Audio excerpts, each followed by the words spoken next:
Corruption को अब बर्दाश्त नहीं किया जाएगा। हुकूमत ने करप्शन की रोकथाम के लिए बड़ा फैसला कर लिया। करप्शन में मुलव्विस मेयर को गिरफ्तार कर लिया गया। तुर्की के अहम तरीन शहर इस्तांबुल के मेयर को पुलिस ने गिरफ्तार कर लिया।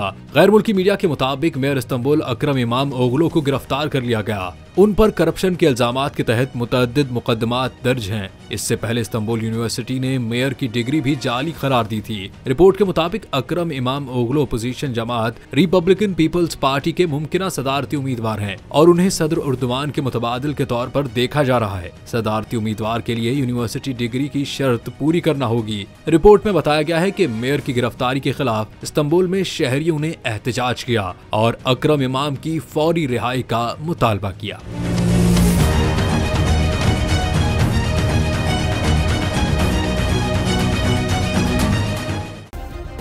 सब्सक्राइब करें और बेल दबाएं ताकि कोई खबर रह न जाए।